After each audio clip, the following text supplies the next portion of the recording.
Welcome inside the Parisi Palace, high above 3773's Broadway. This is a live edition of the Jake Feinberg Show, comedy on Power Talk, streaming worldwide. Anywhere you are in this world, please be safe. Things are getting heavier by the day, and that's why I do what I do, to be able to heal myself through other healers who are doing it in different modalities. And got a chance today to speak to a cat who's been on the bandstand healing people for years, and I've seen him live maybe only one time, but it was cool because, you know, you could tell that he was kind of working things out on the bandstand, but once he got in the groove, you know, it felt so good, and that's kind of what the drummer's job is. Aaron Sperske, welcome to the Jake Feinberg Show. Thank you, Jake. Thank you. You're most welcome, man. You know, I'm going to go on a limb here. You tell me if I'm right or wrong. Bill Kreutzmann, the drummer for the Dead, when he was in high school, one of his teachers came up and said, "You're never going to be a drummer. You can't do it." Like he was so unorthodox in his playing, and it kind of motivated him to be himself. And eventually, the rest is history. And I wonder, was there a similar time, like? Nothing you play is really from the book. You're painting. Yeah. And so can you talk, did you ever have like a road to Damascus moment where somebody was like, dude, you're not playing it by the book. You're not going to make it. And you're like, fuck it. I strangely enough, kind of like in reverse, if anything. I at a young age had a natural instinct for playing, and I also took lessons, like piano lessons. I started around, I don't know, 6 years old, 7 years old, something like that. And then went through school doing, you know, the orchestra and the concert band and the marching band and the jazz band and the pep band. Were you playing timps? Were you playing timps? Timpani? I may have. I know if you were playing classical music, you were learning that stuff, you know? Yeah. I definitely played on the timpani. Yeah, no, I did. Something, but I mainly was always snare, which was due to the fact that I guess I could play snare. Like snare was the top dog in the drum line, you know. So. But the reason I say this is is that I feel that I'm left-handed, and I learned on a right-handed kit because it was my cousin's drum set, and I could play it, but I wasn't allowed to change anything. Like I couldn't mess with the way it was set up. So I somehow just formulated my weird way on that kit. But the funny thing about mentioning Bill Kreutzmann is that I really relate to his approach. I myself followed the Dead during I can parrot drummers. I've always been able to kind of parrot drummers pretty well. And when I've been jamming with people that want to play like Dead music, I kind of instinctively just go into like a Kreutzmann feel. This is the greatest story I've ever told, man. I mean, this is because, you know, like I'm putting my daughters to sleep last night. We're watching Birdsong acoustic from Radio City. He's playing like a hi-hat and a snare, brushes. Mickey's playing congas. Yeah. It's like Phil's on like some sort of electric Fender bass, but I don't know, it's an acoustic thing. And it's just like Garcia's eyes are like rolling into the back of his head because of Kreutzmann. It's insane. You know, I've only recently, because of YouTube, relatively recently, gotten into watching Garcia lead the band through the nods and winks of his eyes. Oh yeah, dude. Yeah, dude. It's all in the eyes, and I never could tell that. I never knew that when I was going to see him live. I'm so far away from the stage. Of course, yeah. You're not going to pick up on. Oh, wait. Are you sure? Are you sure? So you're telling me that, like, because I was looking at Jerry last night, like, when he's following the muse, he's smiling, his eyes are closed, but there's subtle, especially like in the depths of the early 80s when, I don't know when you first started seeing him, but like the really 85. dark. I'm 85. Are you kidding me, dude? Holy cow. Yeah. So, Jerry could barely lift his head off his chest. His guitar weighed 20 pounds. And like, he just would sort of look over and just like turn his neck. He couldn't even move his body, No, he didn't. He just kind of turned his head and like would raise one eyebrow, kind of like, and that would be enough of a cue for Bobby and Phil to know, like, okay, we're, whatever, the song's over, or it's the next part, or go, whatever it was. I've noticed that. I haven't watched the Radio City shows in a long time. I would recommend going to the Birdsong Acoustic. It'll melt your face off with the I love it. with the and it's just, when you say people want to play Dead music, obviously they've taken on a folkloric vantage point. I'm not really into Dead Incorporated. I like some of the cats. I love Billy. I love O'Teal. I love the guys in the band are great. But it's like, it is what it is. But the point is that so they've taken on this folkloric stance, and then somehow that music is relatable to the ear of younger cats, millennials, Gen Xers. And so what does it mean to play Dead music to Aaron Sperske? Well, I say that with some kind of like hesitation, really, or maybe a little pinch of sarcasm, because for me, coming of age with the Dead, and I saw Jerry Band as many times as I saw the Dead, like in really great outdoor, cool little places where your spirit kind of soars and you're not. Like, oh my God! Wait, Oxford? You go to Oxford or something? No, I went to like Russian River, Eel River. Oh yeah, man. I never saw him once, dude. I'm very jealous of you. Well, I'm born in 1970, so when I came through punk rock, it was like a lot of my friends that were also had been into punk rock all found the Dead right around late '84. Wow. Black Flag, Henry Rollins was going to Dead Whoa! This is explosive news. Anyway, you got to. This is not my bag because '85 they played University of South Carolina. I think that was the last college show they might have ever played. They were still underground. Touch of Grey had not been cut. They hadn't made a record in years. So, what was that vibe like when you were soaring to, in '85? Where did you see them? Chula Vista. Whoa, dude, those are serious VHSs out there, videos of that stuff, man. Oh yeah, Have you seen those? No, I haven't. My God, you caught some great shows, brother. Yeah, I saw. He got sick. He got sick in '86, right before Ventura. So there was that summer off, which was a bummer. But no, he could have easily died. He was like so fucked. He actually needed to come back in order to salvage his reputation. Well, the first shows I saw, like Irvine Meadows and Chula Vista, and wait a minute, hold on. You saw April '86, Irvine Meadows? Oh yeah, I was at Irvine. Did you go to Berkeley '86? Those were amazing shows too. Dude, whatever. What I don't want to get. Wait, what was that feeling like, Sperske? Because you know what, I never saw him, and it's like, and I still, that's all I play. I actually during COVID, it's very hard to listen to them. And so I've been doing more like modal jazz or like really like funky music or whatever.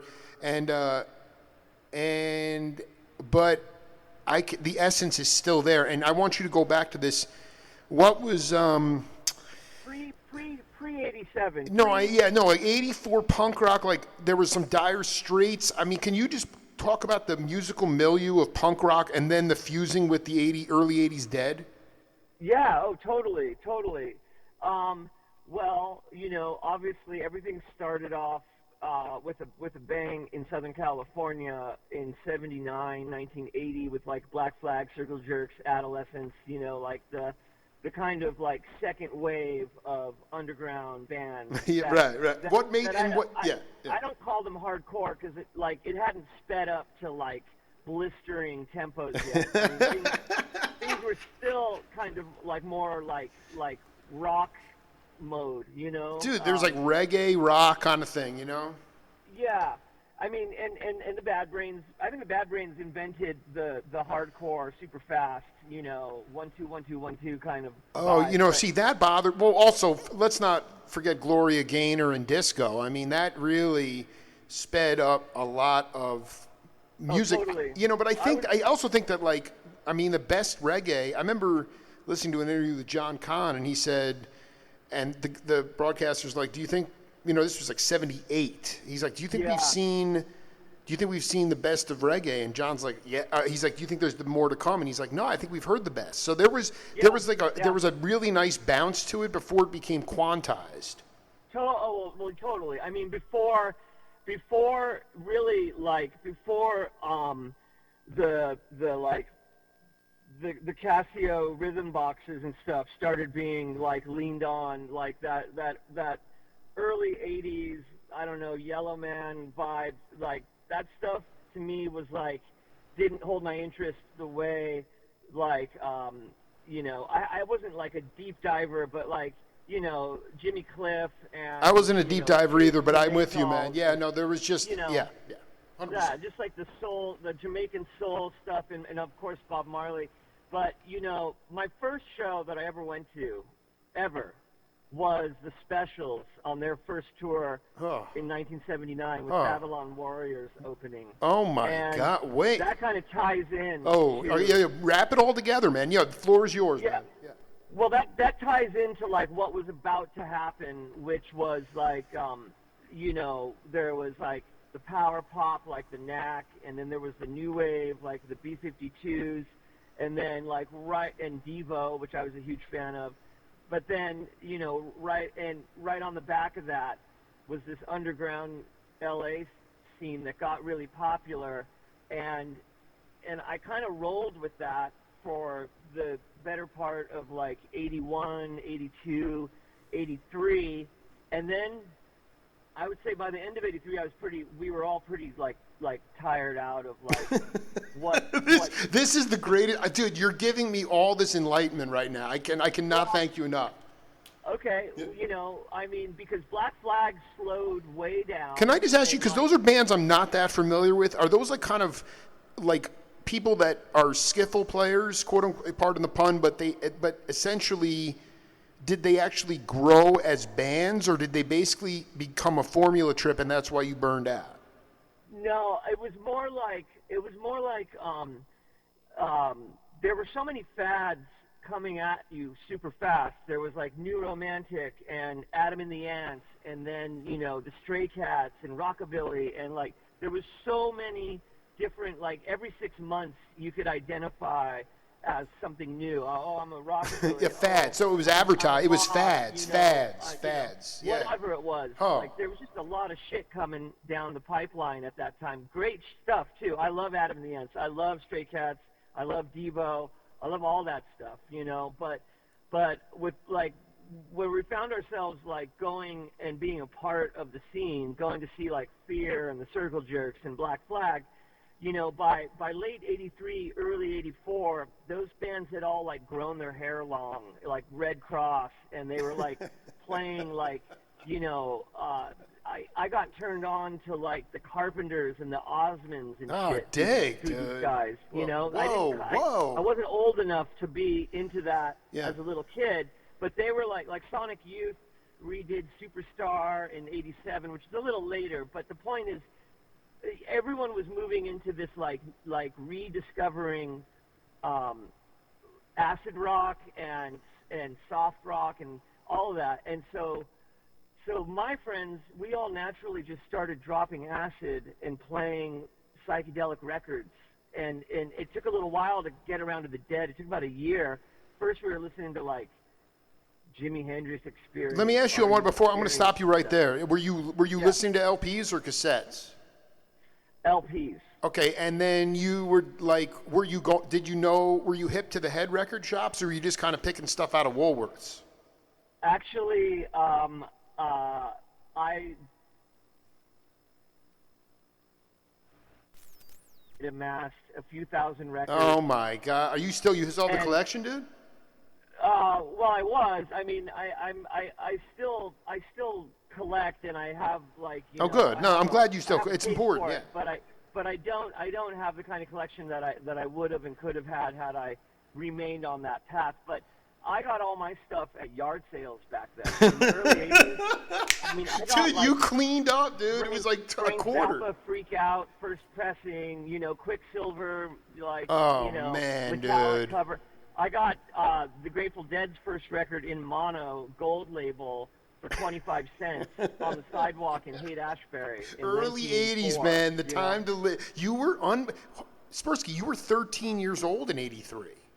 Yes, I was. So, I mean, your parents let you live your life. I mean, I guess, all I can say is that we live in a sheltered time now. I mean, that's pretty remarkable that you were that much of that's the sign of the times. I know that it's a sign of the times. 13 years old now is not the same as 13 years old then. Just because of the exposure and the okay. And the consciousness of parents. Like, oh yeah, dig. For my mom was terrified of punk rock, and I told her, "Oh, Mom, that's just all on the news. They just do that shit for the cameras. It's chill." And she tells me, "Well, you can go with your cousins, but the first time you come home hurt, that's it." And so the very first show after I had been sneaking out to shows before that, but finally when I was 12, I made this deal with my mom that I could go to shows as long as until I got hurt. Well, that very first time I went was to go see Fear and MDC, Millions of Dead Cops, in San Pedro at this heavy metal club. And a big fat dude, stage dived and landed right on me, and I was tiny. Oh. And he popped my knee out of joint. Oh and I was, my God! What are the chances there? I had to sit on the floor for the rest of the show in the back of the room. And then I got home, and my mom was like, "How was it?" And I was like, "Great." And I just trucked it to my room without limping, and then just collapsed on my bed. And she never found out that so it was kind of like that, I mean, you got nicked up, and you got back. You made sure to cover it up. You just hobbled into your room, yeah. Deception was a large part of being able to go out at that age and see shows, Right. But the scene was very much happening, and so no. Here's the question I have for you. When you get with the psychedelic music, you start to collect Jimi Hendrix. Then when you say you found the Dead, what was inherently, because it was so pure at that time in your ears, what was inherently different about that kind of psychedelic music versus, let's say, Hendrix or Cream or Vanilla Fudge? Well, we were dropping this stuff called Blue Dolphin. Slaughter acid, and putting on records from the 60s and kind of going oh, this one's trippy, oh, that one sucks, the Electric Prunes, nah, but this other one is really cool, or and so we kind of just found our way through these yard sale record collections of old hippies that were oh, this is so free. You're the luckiest man. Well, I mean, dude, you find funky Blue Note records. You're getting 25 cents a record. It's it's like Zap. Yeah, I know. It's ridiculous, But that stuff was just old then. This is pre-classic rock. Well, no. What's really interesting is that as a record, I haven't shot for records since COVID, and I'm really proud of myself. But it's been so long now that they've become commodified again. But at that time in the early 80s, you were looking at cassette tapes, CDs. Yeah. CDs came out in 82. So all of a sudden it was records were what beepers are today. Totally. I mean, they that's why they were so cheap at yard sales. But I never liked cassettes because because I couldn't see spending the money on a cassette when your funky cassette player was just going to eat the tape after. Yeah, no, but while. you gotta live with, I got Love Supreme on cassette, man. It tempo shifts all the time, but I just live with it. Yeah, the stretch tape. If you listen to it a lot, it warbles and goes through whatever. But I mean, cassettes. I had cassettes, but I didn't really rely on them. And in CDs, in all honesty, CD players were expensive, just like VHS players were expensive when they first came out. So I don't really remember CDs happening in my house until like late 85, 86. Well, I guess I'm interested in, like, you basically were like, I got to go see this band, the Grateful Dead. Well, that, getting back to that, really what it all was it was about the drugs. It was about the acid. Acid. And Blue Dolphin.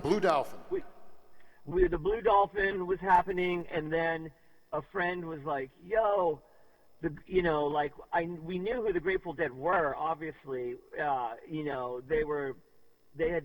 was an episode of Facts of Life where there was a Deadhead who they called Pizza Face, and he played Dead records, with Tootie and all of them, and there was this building kind of pop culture knowledge of them that was post psychedelic 60s, that they were really just thought of as like a college phenomenon, at that point, and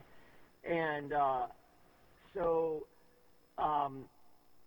somebody, I don't know who it was, I think it was my friend Andrew Michele, because we would trip at his house in his back pool house. Were you able to just get off on half a tab, or did you have? Yeah, that's exactly what I took. Yeah, I'd always exactly. I did. I mean, because I'd be carted out of there, man. I'd be done for life. Yeah. No, I mean, I was young. I was frying my noodle at 13, so it's half a tab was plenty. But basically, Andrew was like, "Yo, the Dead, it's like a funky, it's a killer scene. I went, you got to check it out." And he was like, "I saw Dave from MDC there, and I saw Henry Rollins there, and all these." Oh. And then Black Flag jammed with the Dead in '84. They went up to their Sausalito ranch and actually had a full-on jam set. Wait a minute. You're talking about Mickey Hart's barn in Nevada. Are you kidding me? Nevada. Dude, are you kidding? Black Flag? That is so... Yep. How do you know that? Because that is not public record at all. Yeah, I know it because I remember it. Because I remember when it happened. Sperske, you're a legend, bro. That is... So what was appeal... Let me... just because I really is out of my bag. What did they get off about the Dead? What was the similarity? Just the fact that they were self-taught musicians, or just the spirit? They had slowed down, and all the punks were taking acid, and all the punks had kind of gotten into this I know this pisses a lot of people off, but we had gotten into Manson, kind of the cult of Manson, and all things. Who's we? Punk rockers, punk rock. So what was the? I don't want to get too far out, but I just want to hear why. Did you feel the same way? It was like a tongue-in-cheek thing, but it was a fascination. It really was. I dig. If you can watch the Desperate Teenage Love Dolls movie, the first one that it's this guy Dave Markey, We Got Power Films. He's the one who made that movie, The Year Punk Broke, with Nirvana. But this was when he was a teenager. He made this movie on Super 8, and they basically it's all a spoof of Billy Jack films and Manson tropes, and for whatever reason it was just funky and funny and cool and whatever. But the culture of 70s long hair, glue sniffing, just basically truants and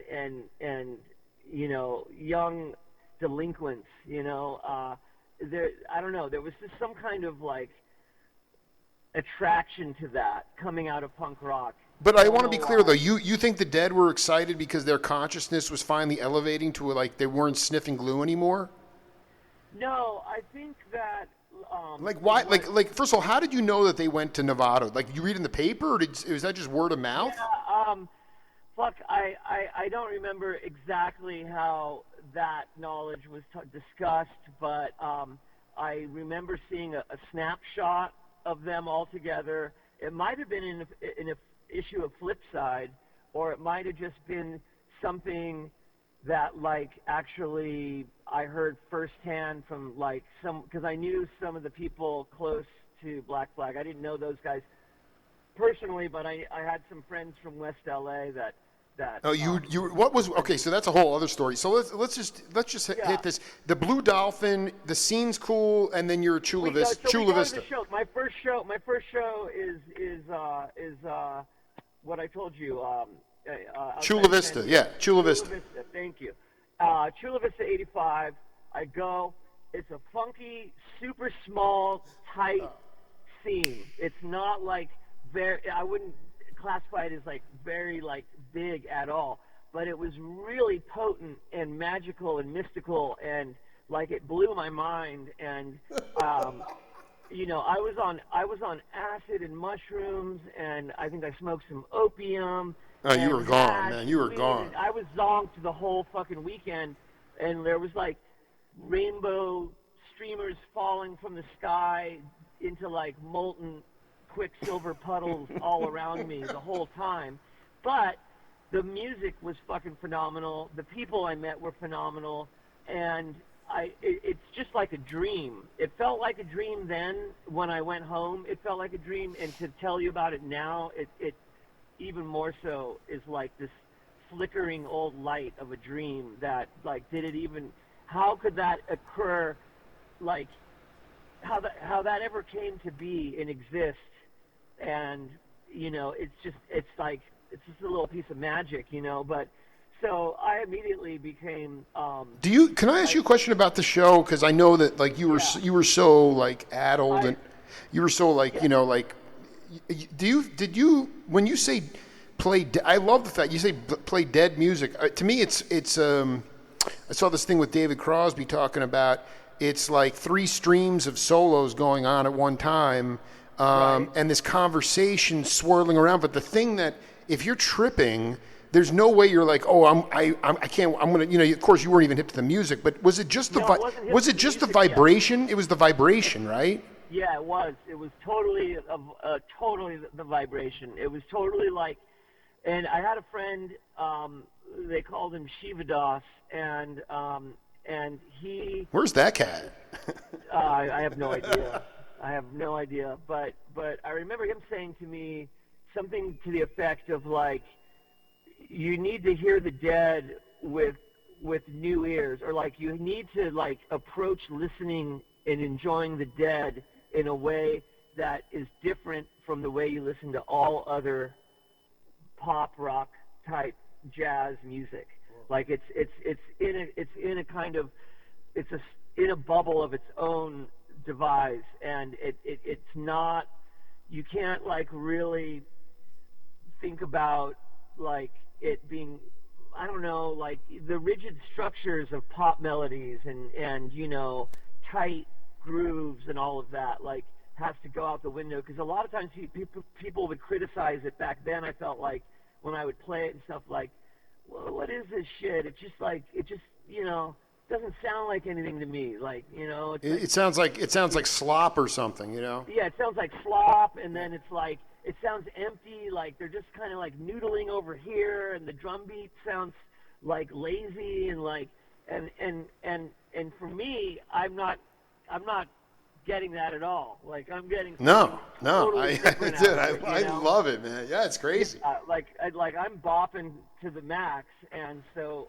I just want to also be clear. You can clear something up for me. You're saying that basically, Cats, you were playing like live shows for people, because I have a theory that your generation was part of it, but even before that, the love-hate relationship with the Dead had to do with the fact that Cats in, you know, rural Fort Wayne, Indiana, you know, Michigan, or even places in like upstate New York, they'd go into the bars to shoot pool, and there'd be skeletons from the closet on the jukebox, and that's what they Always. they thought the dead was. They thought that's what they thought the dead was. They never heard the live stuff. That's what I thought the dead was. That's what I thought the dead was trucking and fucking Uncle John's band, you know, and I can't, and you know, and yeah, it was watered down stuff.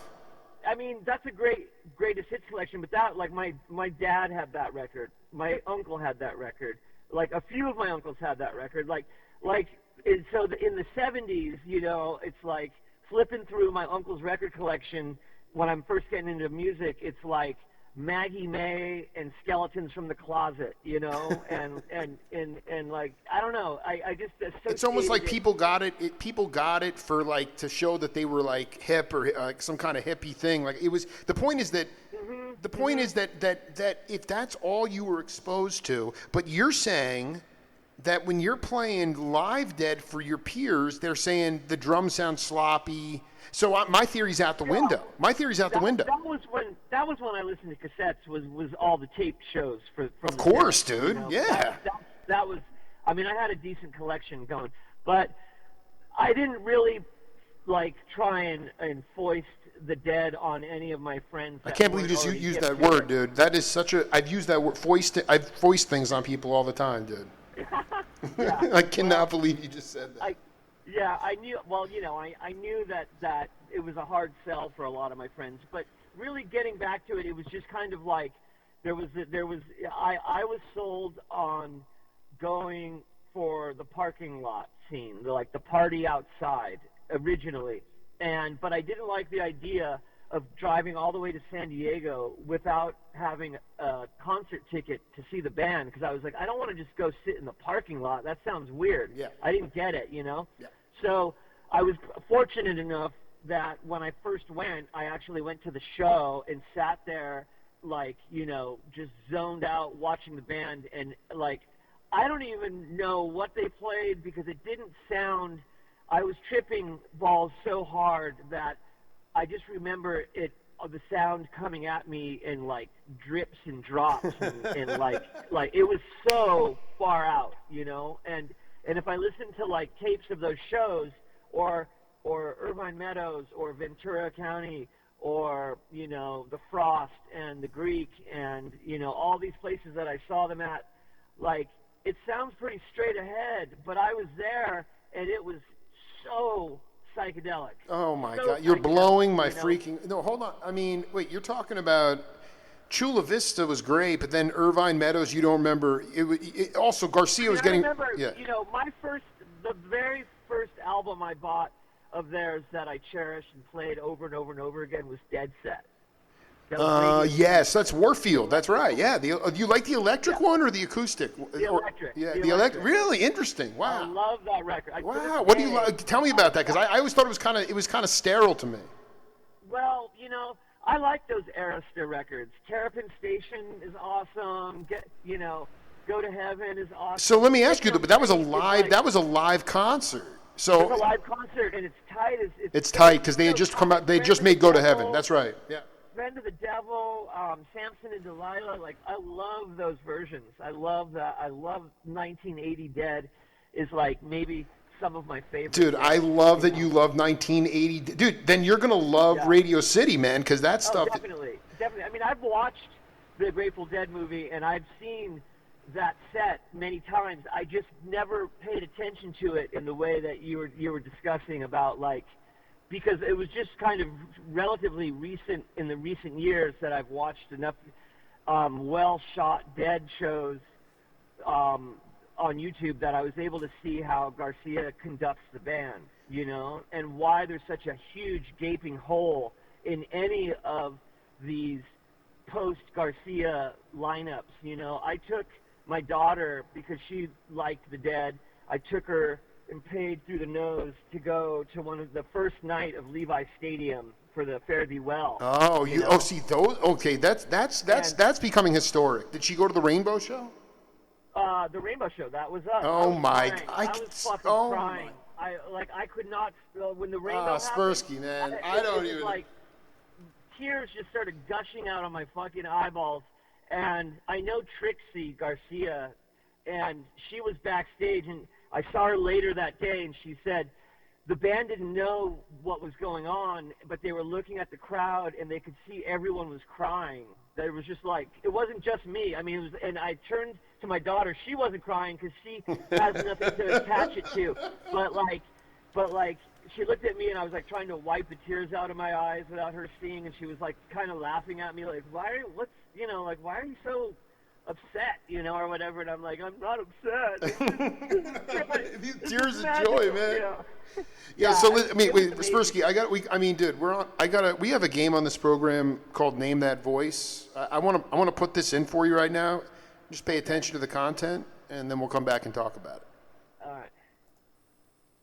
I think it's definitely a calling for someone that's a real musician, a real, what I don't say that people that do music nowadays or even in the past that weren't That's real Darren. musicians or whatever aren't valid either. But I'm saying something like having it somewhere in your family, I think, helps a little bit.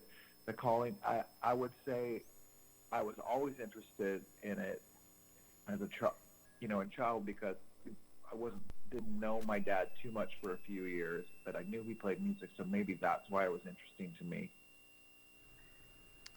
I mean, the fact that he was a bit anonymous was the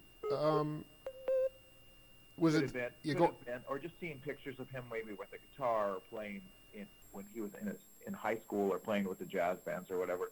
Maybe I sort of think that ingrained. But you can see pictures of me at a time when I didn't remember him playing piano, playing drums, playing guitar, but probably 3 years old, 4 years old, faking it, not really playing. And then once I got to reconnected with him and we were in Florida, where I really started playing music was a buddy of mine and he taught me a song in church camp. It was a religious song. And I felt like that's when I started feeling this is what I want to do.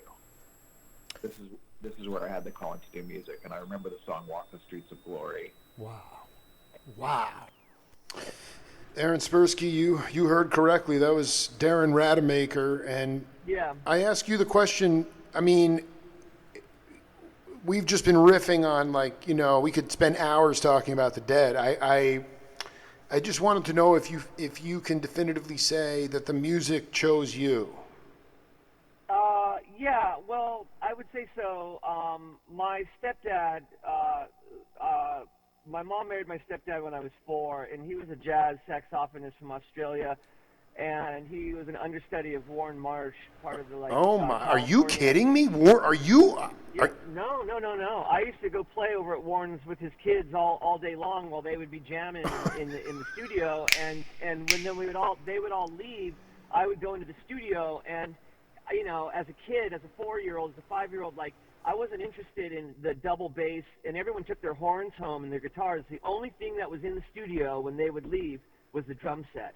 So I would go over there and play the drums, and then get in trouble for playing the drums and told they're not a toy and all this stuff. So, so they definitely chose me because I was just totally attracted to it, And then I started a band with my 2 best friends in 4th grade, and then by the 6th grade talent show, we had gotten instruments and we headlined the 6th grade talent show playing Louie Louie, and that was from that point on, that summer on, and that was I was fucking 11, I was playing in bands with 16-year-olds and stuff, so I've been playing straight through all this time.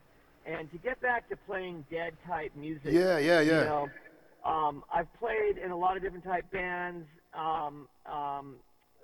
always kind of 60s influenced, and then when I first joined Beachwood Sparks, they were super heavy into Crosby, obviously, and the Byrds, and they weren't so much into the Dead, and I kind of championed the Dead. Dude, I cannot believe you were the flag waver for the Dead, man. I was the flag waver for the Holy Dead cow. in Beachwood Sparks, and got them into it by just playing it in the van and stuff, and kind of making the connection that like Garcia played on Crosby's solo album, and like, you know, there was all these like touchstones to try and like push my agenda of you know.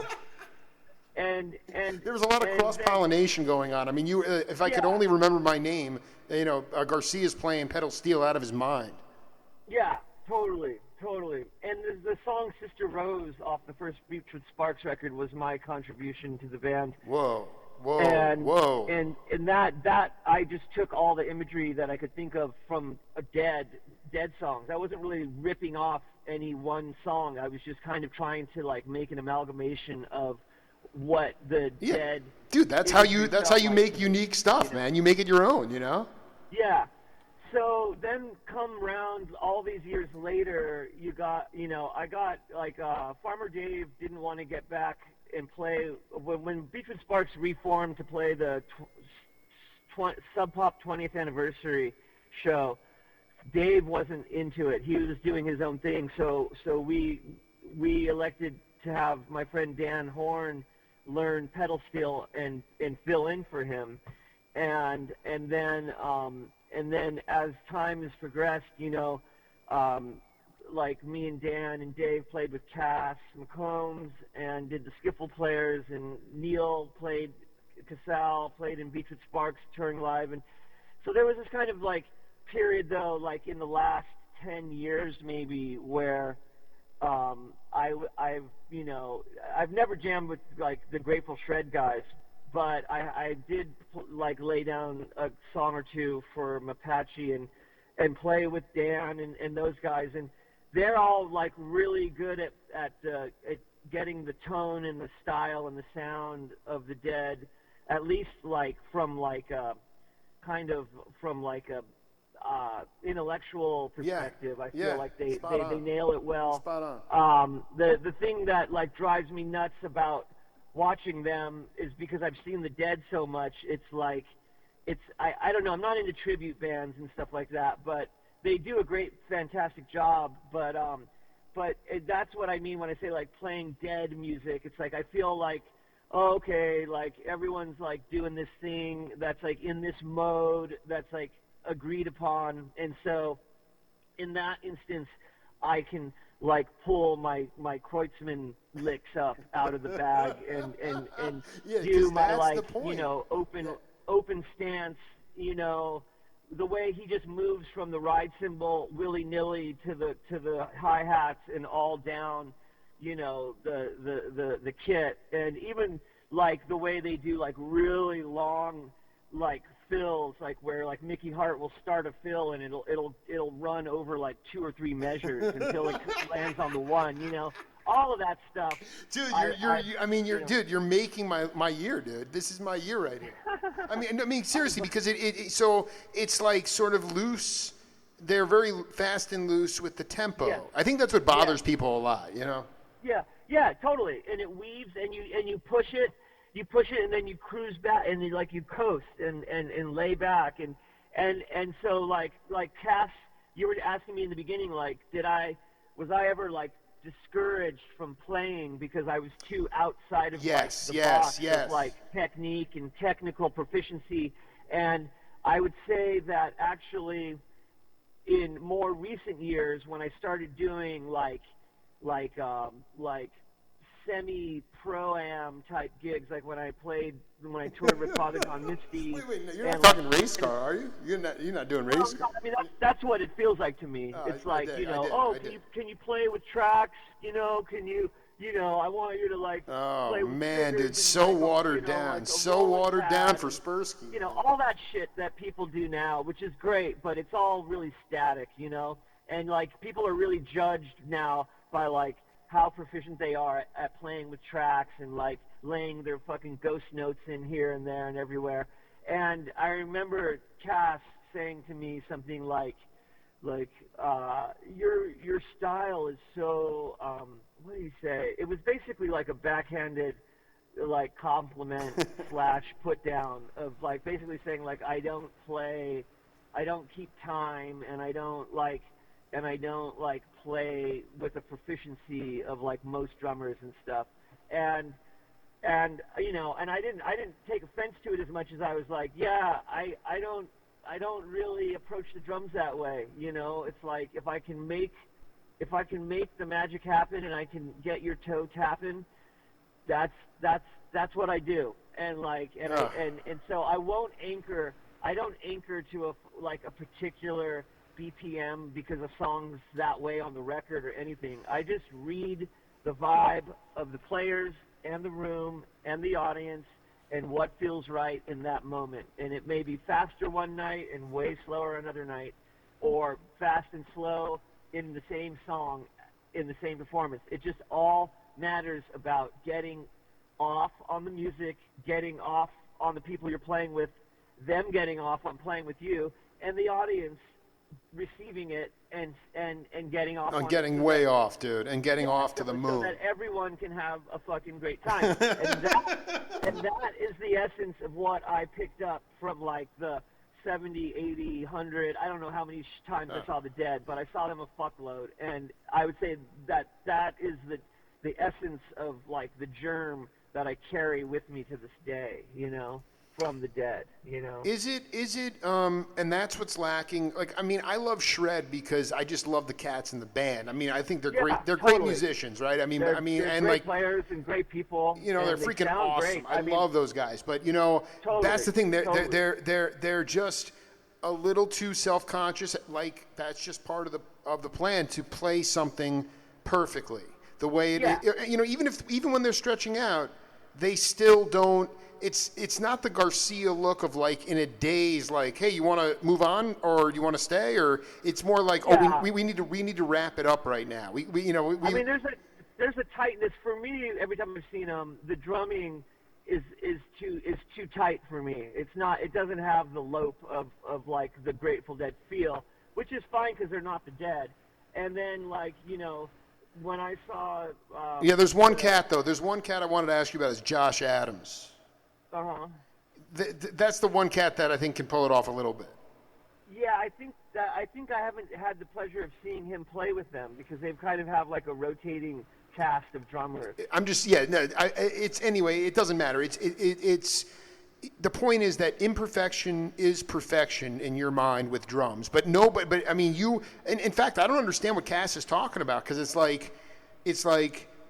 He's saying that's just his no. What I'm saying is, it's like he's saying that he's prefacing it, but he's like, I still want you to play with me. Yeah, totally. So that's an interesting way to say it. Yeah. It's not really a put down as much of it's like I really don't remember the exact words he used, but it was in essence, it was like, I'm so outside of the box that like that's like do that more and even when we'd be recording stuff I like to like have develop. I mean, those Skipple records are performances, they're not like overdub nightmares, and so I like to get a nice pulse going and just like and especially in the studio. I don't like a lot of slop, in my playing. I tend to really pare it down, and well, I want to ask you a question because you're a great live drummer. Do you feel even setting aside the COVID situation and such? I mean, are you kind of like a niche cat where they're like? Because I would assume some people would not know, they wouldn't know how to handle your style unless they had a certain aesthetic, or because everyone's sort of used to the quantized perfection these days. Yeah, the quantized perfection. The thing is like, I've done that. I've played in those modes. Yeah, but I don't think that's you though. Yeah, I wouldn't say that it's my natural. It's not the thing that I naturally gravitate to. Right. Especially if you've seen me play primarily in Beachwood Sparks or the Lilies or with Cass and the Skipple Players. Like the Lilies less so, but the Lilies music was based upon, at least the records that I made with the Lilies, was like skewed. It was all skewed, and it didn't, and we weren't trying to achieve like quantized perfection. But dude, that is fantastic. So how does that work? Like you mic you overhead bass drum and one left and one right overhead, get a little leakage. I mean, because that's the problem is that everything's mic'd now. Everything's freaking mic'd. Yeah. I mean, with the skiffle players, everything's you can't solo up anyone without having a ton of bleed from everyone else. I like to bleed, dude. I like to bleed. Yeah, bleed in records is the magic of what gives records their magic quality to me. Can you explain can you explain to the audience why you feel that way? Because I agree with you. Because when you close mic and EQ the piss out of everything, it just is sterile, and it can sound cool when the person, if it's intentional and intended, and you've got a good mixing engineer or producer, and or it's like one guy doing everything, so he has to like go from the drums to the bass to the guitar to the keys to the vocals. It's cool, but most of the rock albums that are exciting were performances from The Who and Jimi Hendrix or Kiss or The Dead, and I mean, like, I don't know, there's like, so many of my favorite records, or soul records, Stax, Volt, and Motown records are all based around Beach Boys too, live performances of many musicians playing in a small room together with baffling and microphone setup, and in those imperfections, as you said, and the bleed just kind of bouncing around the room, you get the quality of those records, that kind of special, unique sound that makes, rubber soul. Can your daughter, because she's been inundated with round rhythm, like, can she detect authentic rhythm, or is she caught up in the, because I mean, I interviewed Rick Marotta a couple times, and he was like in a room, and then he'd hear like something going on in another room. He's like, that's got to be a machine. And he walks in, it's a human being playing machine parts. So, right. I mean, can your, like, my kids can definitely detect authenticity and rhythm, but I mean, most people are so busy, they're not freaks like us, but also like the kids are just, I worry a lot about that, because if you cannot detect authenticity between human and computer, I mean, that's artificial intelligence right there.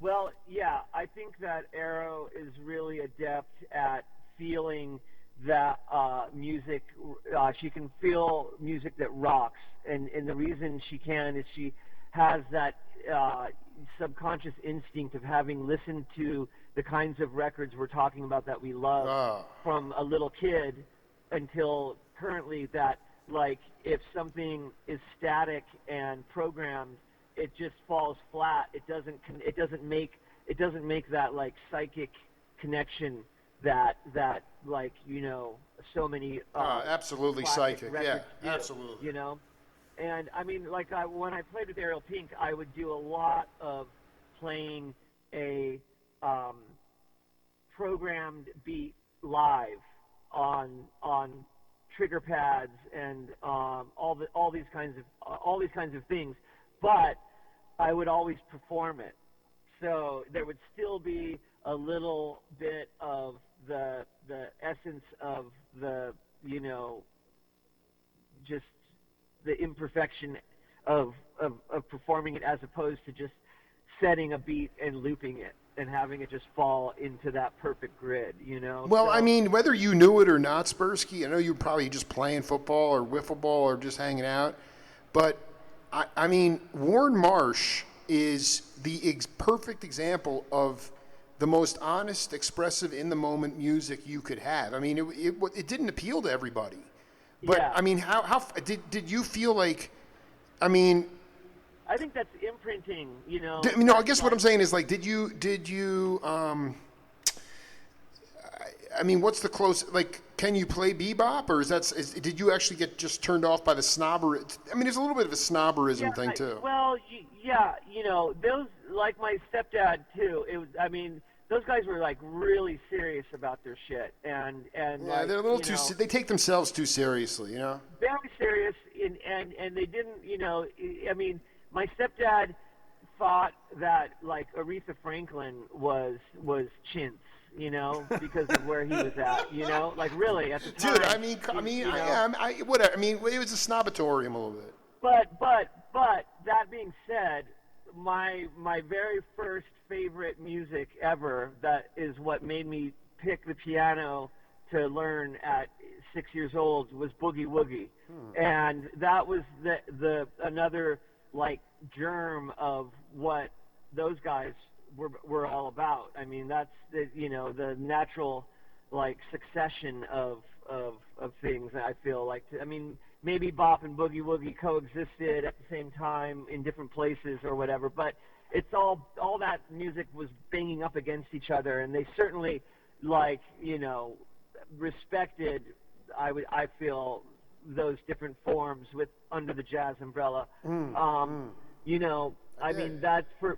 And then later on, my stepdad was like, got totally into soul music and Ray Charles and Aretha Franklin, and wondered to himself, why did I always, like, what was my hang up with thinking this stuff was chintz when it's like fucking deep as fuck, It's like, well, and also, you know what?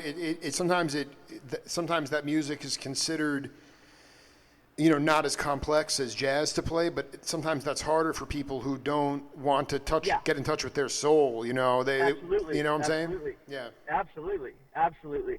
That's the essence of everything that I aspire to in music is just the soul of it. And like Jay Mascis, I played the Roseland Ballroom opening up for My Bloody Valentine with the Lilies, and the room felt really too big for me. Like I couldn't make the music reach beyond the first 5 rows. I could just tell the energy was just going out and straight down, and like the rest of that vast hall was just kind of like not digging it. Wow.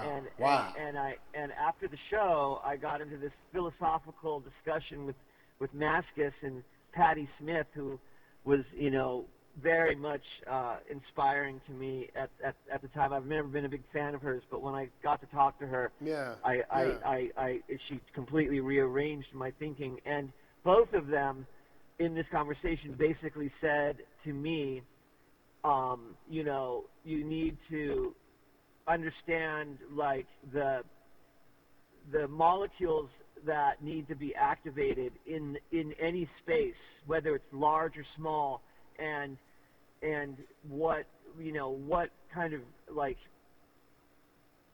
energy output amplitude it is required to get those molecules dancing, which is something the Dead were masters at. Oh my God, it's the endorphins, man. They're flying around. Yeah, they're flying around. Like the shows I saw at the Henry J. Kaiser, the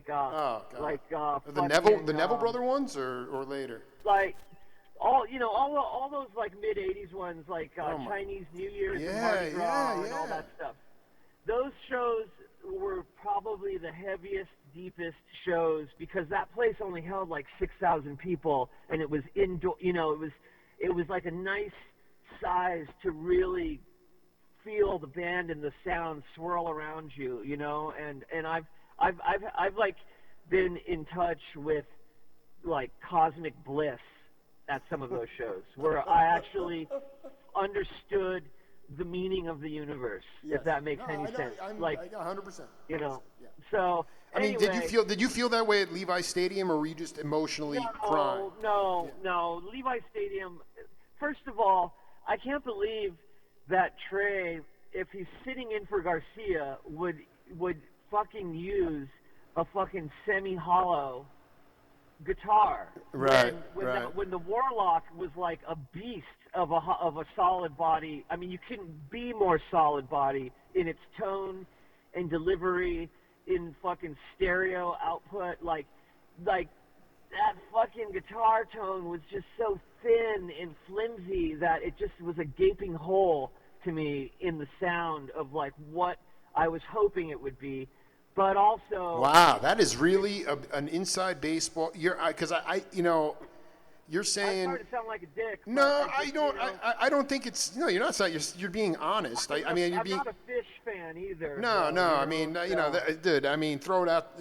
Throw it out with the bathtub. Throw the baby out with the bathwater. But the thing is, don't you think Trey, whether or not it was thin sounding, he didn't want to try to pull off that. I mean, only Garcia could get his sound. Well, only Garcia could get a sound, but Garcia took the kind of initiative that allowed for all the other players to do their thing and have it all kind of collapse into each other perfectly. And without Trey stepping up and taking that initiative to put that degree of energy into what needed to happen musically for the dead magic to occur, he didn't need to imitate Garcia. He just needed to actually step the fuck up. And I felt like he didn't. Dude, I am loving. I'm gonna go and start watching these videos. I mean, we got another name that voice for Aaron Sperske. Take a listen to this, and we'll come back. All right. We hung out for a couple of days. I would watch them play, and it was extraordinary. It was just extraordinary. He was playing those old drums, and he was playing a real interesting pattern on the hi-hat. He'd pull up the stick he'd pull up his right hand from the hi-hat as he came down on the snare drum for the backbeat, and I thought that was amazing, and it sounded different. Mm-hmm. It took away the sound of the metal with the drum at the same time from the hi-hat, and it was just extraordinary. And then his singing was just mesmerizing. He was just one of the great singers of all time. Just one. I guess some people would call him a stylist, right? But you just could not get enough of his singing, and on any of the songs that he was singing, and they all were incredible singers, every one of those guys in the band. But hanging out with Levon, the night that we hung out, we were talking so much, and at one point,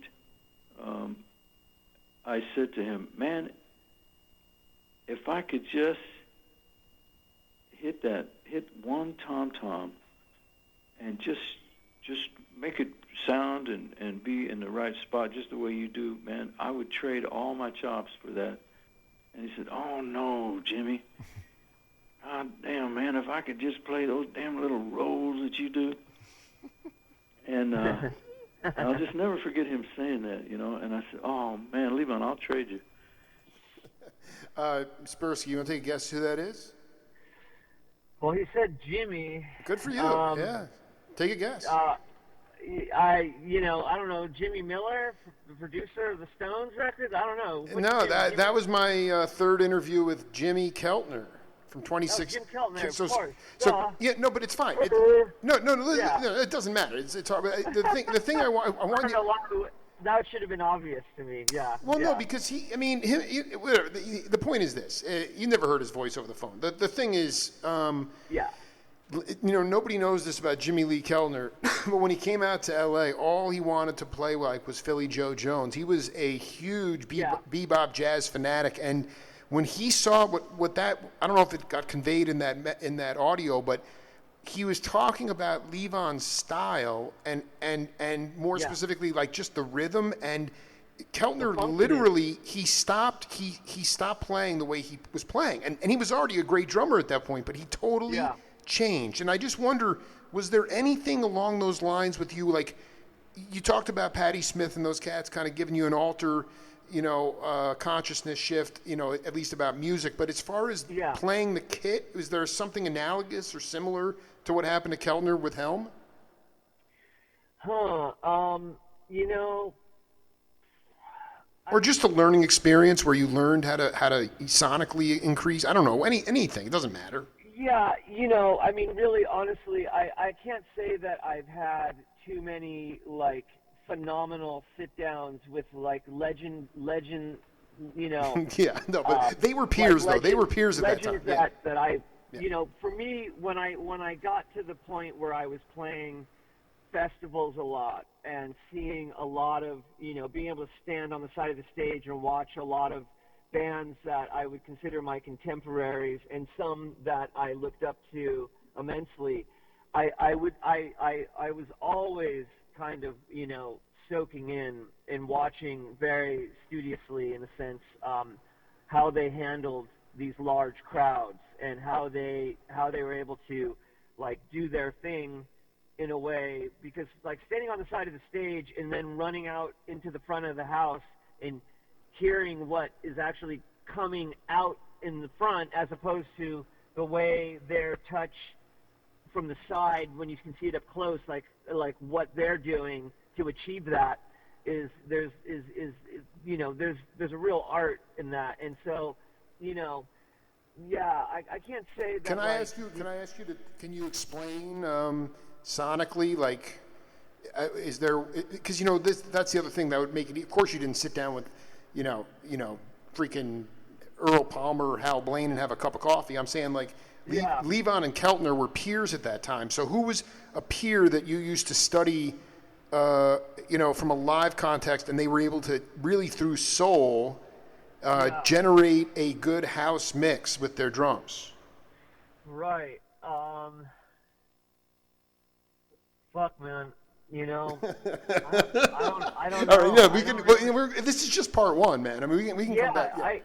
I don't really think that there was really anyone I can like pinpoint. Maybe there was, but nothing really. Honestly, I would say 99% of the time, the drummers that I would watch did nothing for me. Wow. Like, Wow. just Wow. It just fell flat. Like I would, and that's not being a hater. That's just like, Dude, this is the Jake Feinberg Show, man. It's your truth, man. it's just. I mean, I would see people play, and I just be like, okay, that that suffices, whatever. But it didn't like reach out and grab me for the most of the time.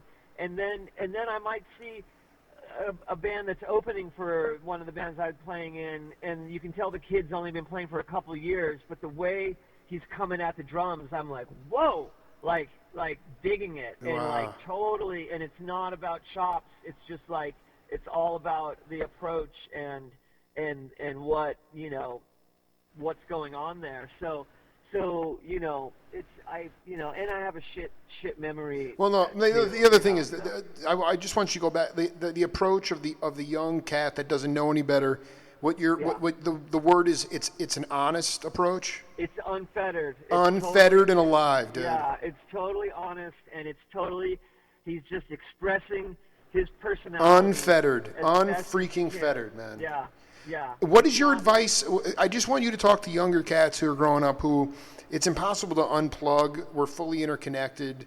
It doesn't. You can try. You can actually go on a 3-year meditative retreat and maybe in isolation, and you'll get there. But it's really hard to unplug, and we're also saturated with so much. The one thing that we haven't talked really about a lot is the transition from audio, like radio and records, to primarily a visual society now. People are watching somebody, so they're comping physical styles, physical interpretations of how people are playing the drums, as opposed to the older cats who were ear trained. They'd hear somebody play, maybe they'd hear it on the radio, they didn't have a rewind button, so they kind of had it in their head and they had to figure out their own sound with it. So we've gone from like an auditory learning society to a visual society. But for kids that want to play honest with all the distractions, what's your advice for them? Don't get bogged down in visuals at all. and don't get bogged down. And take Blue Dolphin. Take a lot of Blue Dolphin. For me, I could really, there was a point in my playing where I could really, I had a wide, and in terms of rock drumming, I had kind of a pretty wide repertoire of style little style things, and I could really lay down like a Ringo fill, or lay back into like a Charlie Watts type thing, or a funky Levon thing, or do a Mitch Mitchell kind of, Elvin Jonesy thing, or I could fucking, do the Bonham swing, and, and like all these like archetypal styles and drummers, or Ginger Baker or whatever, all these guys that kind of like were, fundamental drumming, people in rock, I could really express through my own playing those flavors, because I only ever got it from relating to it, like, just from an audio, just from a listening perspective. There was no kind of like visual flash or any technique type thing visually to like get in the way of just like the pure sound and feel of how they play. So I personally would definitely recommend to young drummers starting out to really become as good of a listener as you are a player. Like really be able to like discern what the drums are doing in relation to everything else, as well as on their own. And when it comes to playing with other people, always stay in the zone of like listening to what's going on around you all the time. Don't zone out and just like play the beat, and like it's really important to me that it's hard though. No, what you're saying is keep the play melodically and keep the conversation going in any genre. Totally. But it's hard. Yeah. It's hard to do that and be tasteful about it. Otherwise, you wind up talking over people. Yeah, exactly. And you have to adjust your playing to the room constantly. Depending on the players and the levels they play at, or the size of the room, or how good the PA is or lack thereof. There's so many different little like adjustments that need to be made in order to create a musical sound and blanket and feel that is really something that the listener can fall into and really just enjoy, And I think for me, I've always been a player of songs, and I'm not like Neil Peart was not a drummer I gravitated to ever. No. I've never been into that sort of like rest in peace, thing. Oh, definitely. Yeah, I dig. I'm with you though, man. I'm with you. Mad love. Yeah, definitely. Not my, not my bag. So, Sperske, I got one more voice for you, brother. Okay. Take a listen. We'll come back. All right. With another memory I had, and it came to me so many years later. When I first left home, and I lived in Ann Arbor, Michigan, and I was playing in this band, and I lived in a barn. I had just left home, and I had absolutely no money. I was stealing food from a Total Station, ramen noodles, right, and cans of soup. I'd like, put them into my jacket. I mean, literally, the time-honored tradition of starving musicians. But I lived in Ann Arbor, Michigan, and I lived very close to the campus of the University of Michigan. And every day, I would walk around that campus, because there was a lot of shops and restaurants and record stores around the campus. So I would be walking side by side, almost arm in arm, with kids that were my exact same age, and they were all going to college, and I wasn't. I was living in a freezing barn and starving and stealing food just so I could play guitar in a rock and roll band. And never once did it occur to me that I should be doing what they were doing. I never, ever doubted myself, and I never thought, well, maybe I should try to go to college like they are because it's a smarter move. It never dawned on me until at least 15 years later, when, I grew up and had some hindsight and realized that that's how badly I wanted to do this. And that's how much it meant to me. And it was really a matter of life or death back then. And the idea of writing songs and staying in music, playing, singing, still does feel that way to me. And singing is this physical, resonant action that happens, that once you get to a certain level with it and you're pretty good at it, it's something that's very, very hard to live without. So I understand what he meant in that sense. So, Aaron Sperske, who is that? That's my brother Neil, of course. I'd like it's Everything he said makes perfect sense. I've never met a more committed, in it to win it player than Neil. Team player. He's the most committed musician and true blue like talent of anyone I've ever played with. I mean, so let's talk about that. Let's talk. What does commitment to Aaron Sperske look like? I mean, you're putting him at the top, and then true blue. What is true blue? For example, I mean, he had been playing with all manner of people in rock music, and he, like me, his first band he came into at 17, and they were all like on their way out in like their early 30s or whatever.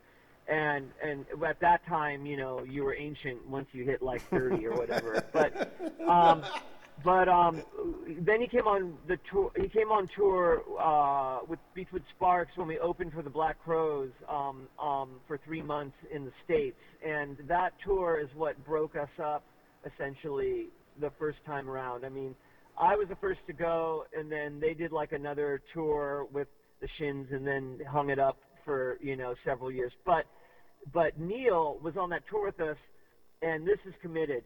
He fucking broke out in a full body rash, head to toe, from the hardship and stress of being on tour with us for 3 fucking months. Holy shit, dude! How hard? You guys are so hard to get.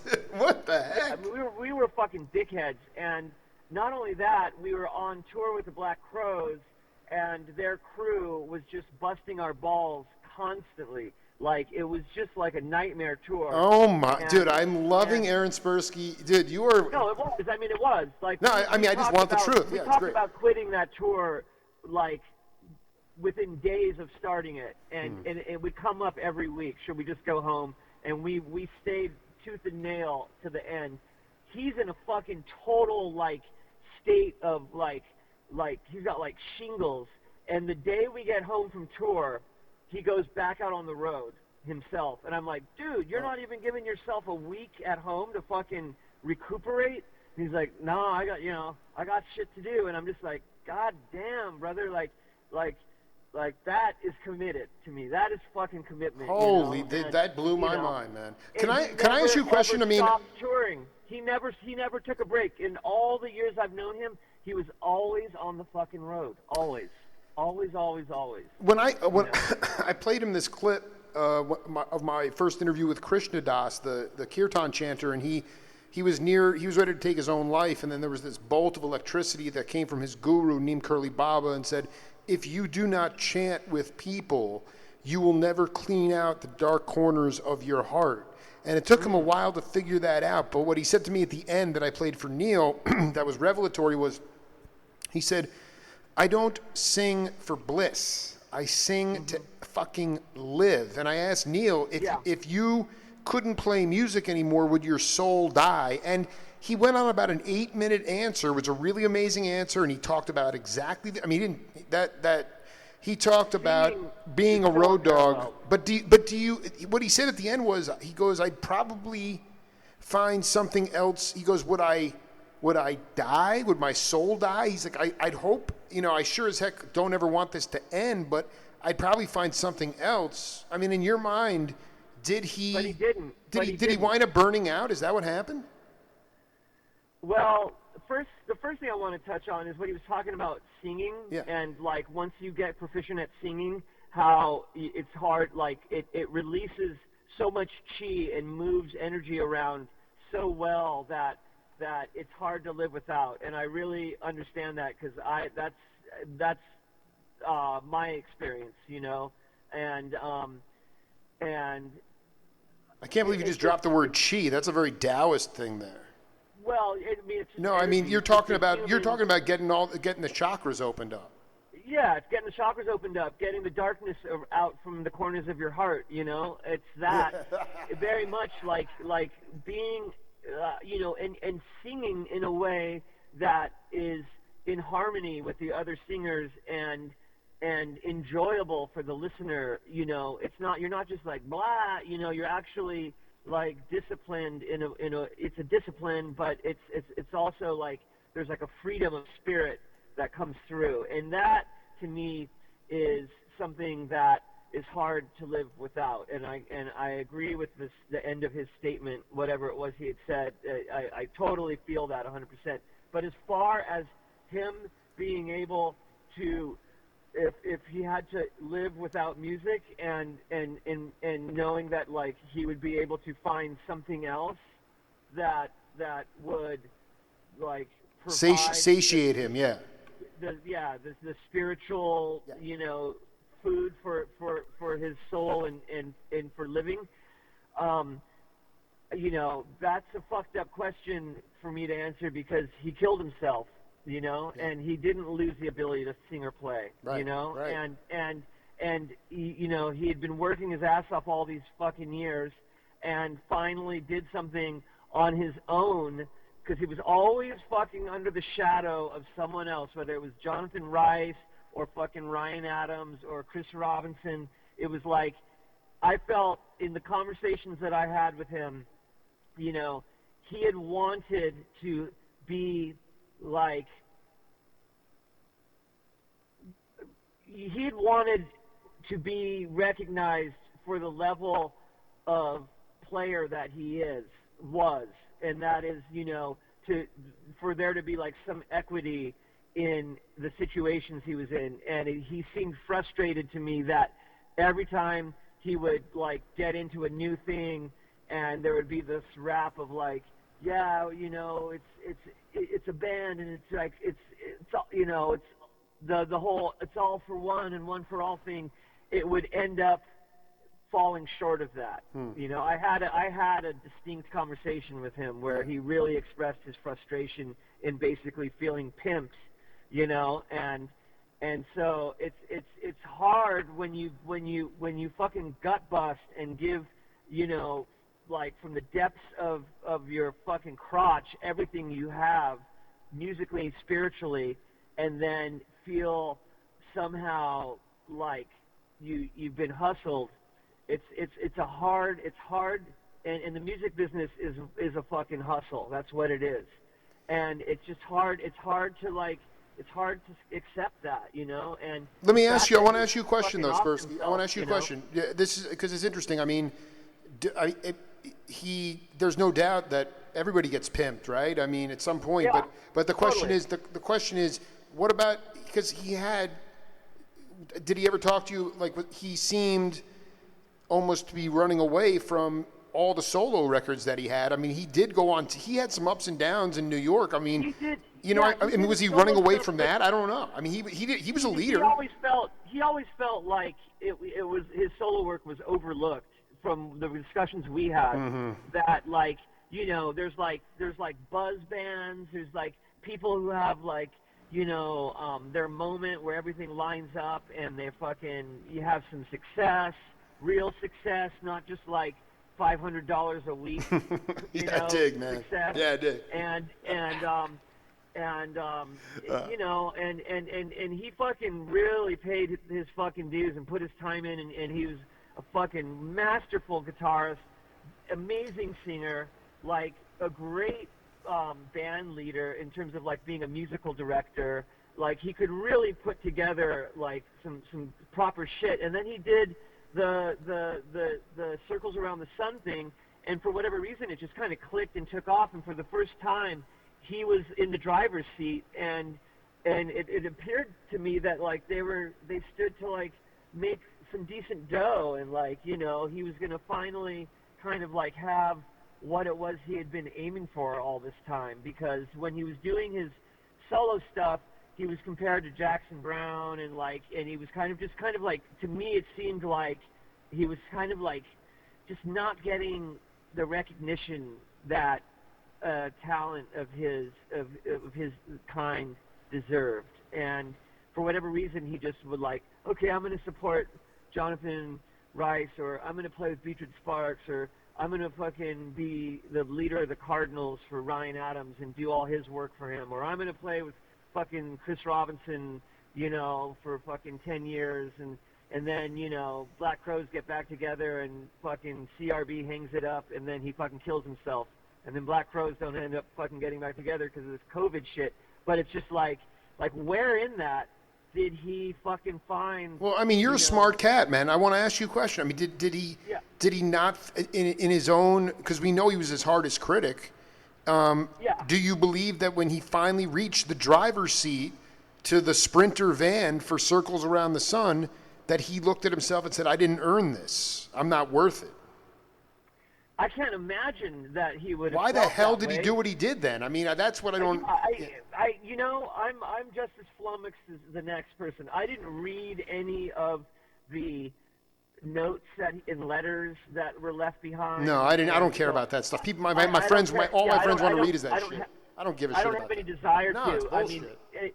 I mean, basically, the way I feel about it is that, like, whatever he was going through was temporary, and for whatever reason, he must have not felt like there was anyone that he could talk to get through this existential crisis. You know, he had just turned 50, and I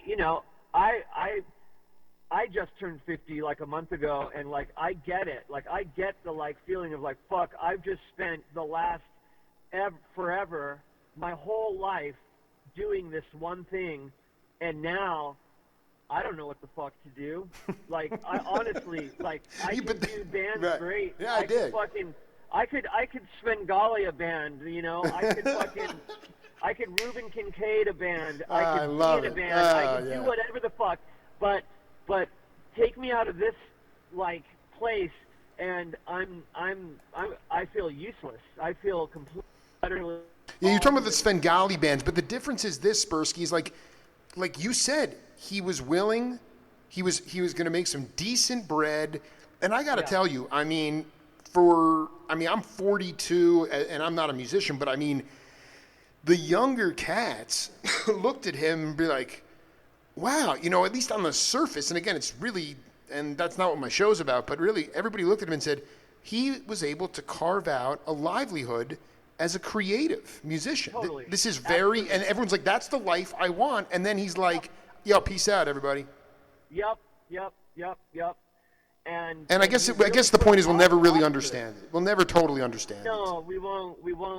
It's really frustrating to me.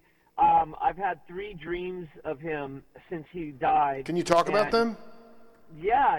One was, the one that I remember most that I can talk about right now off the top of my head was it was an all-night dream where like I fell asleep and went into this dream state, and I was like in Vegas, and it was like all showbiz around me, and I was in a hotel that was like adjoining like a concert hall that went in all 4 directions, and I couldn't escape it, and there was people doing drugs, smoking, freebasing, like doing like everything around, like it was out of fucking control with the drug use, and I was horrified, and I knew I was in Vegas, and then all of a sudden Neil appears when I'm searching for the exit, and I'm like, and I go, how do I get out of here?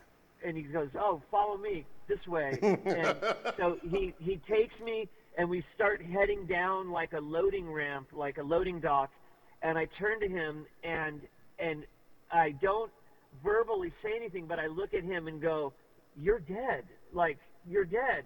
And he turns to me and he goes, and he verbalizes my question that I just threw at him psychically. And he goes, oh, and I touch his heart and I touch his back right where his heart is on both sides. And I want to know, I'm psychically asking him why, why did this happen? And he turns to me and he goes, oh, don't worry, it's okay. I'll tell you when we get out of here. and then we walk down this ramp, and I see a little daylight, and I wake like the way out finally, because I couldn't find my way out of this fucking Faustian nightmare, and fucking dude, and this then, is and insane. Then I woke up, Oh my God. and I was just like, holy shit! And that was the first time I dreamt about him. And then I ended up dreaming about him 2 more times. They were lucid dreams. I was aware that he had killed himself, and I was trying to talk to him about it. And the last time, the thing that freaked me out, I mean, whatever your spiritual, inclinations are, the dreams that I had with him in it were like hellish and limbo and like lost Carnival of Souls vibe. Like it wasn't. They weren't happy dreams. They were dark and they were depressing. Okay, I want to stop you right. This is so much. I want to be clear. You don't look at that really all night dream as. Was he fully ensconced in hell, or was he the angel that rescued you out of the sewer? I'm trying to figure that out. No, it was like I was fully ensconced in hell, and he appeared right at your breaking point. At your breaking point. At the breaking point. Yeah. Yes. Oh my God. And he was like a resident of the place and knew the ins and outs. And was able to like guide me out of there, but he couldn't leave. And he was definitely like makes sense. Dude, Sperske, man, you are blowing. All right, well, I mean, can we do part 2 next week? I got to go home to my kids. I got to go home. Man. Yeah, man. Yo, Yeah, honestly, totally. dude, you are just stay on the righteous path, man. You're doing your thing. Okay. Yeah, much love to you, brother, and thank you for thank you for being honest, man. I look forward to doing it again. Yeah. I apologize if anyone is offended in this world by anything I said. Aaron, man, if you can't, I mean, you know what the point is? It's your truth, and anybody that might be uncomfortable with it has to recognize that there's some truth in it. So that's it. Yeah. All right. Yeah. Yeah. And by the way, I just want to before you go, just real quick. The reason you didn't quit, even though Neely had a full body rash and you were getting your balls busted, it was you were having so much fun on the bandstand, or was it what? Why did you guys stay? Because we felt like we had signed up to do it, and we didn't want to be quitters. Didn't want to be quitters. We committed. We signed on for the full thing, and we would have been more than happy to go home at any point in that tour, but. And it was an arduous, long-ass fucking tour. Mind you, 2 weeks in, 9/11 happened. We were supposed to play the Greek Theater in L.A. that night, and that was the only show canceled on that whole tour. So after that, it was all USA, USA. It was like all that trauma and, like, future shock across the country from the towers going down. All that bad, negative psychic energy we were fucking soaking up night after night. But I don't know what it was that kept us going other than our commitment to each other, the band, and the fact that we had basically, Chris Robinson was a big fan of the band, and we got on great with him, and like we dug each other. Like even though his management and his road crew were all dicks to us, he was always sweet as could be. He was always like down as fuck with us. So in a way, I think we felt like we didn't want to let him down either, So it's, Dude, man, you are the freaking man, dude. I'm gonna send you the Bird Song Radio City for you tonight. All right? Oh, nice. Yeah, okay, man. great. And we'll do part 2 next week, man. Okay, great, awesome. Yeah, be cool, man. You too, man. All right, later on. Later. Peace. Yeah, peace. Behind the scenes. That's it for the Jake Feinberg Show, and we'll see you this weekend.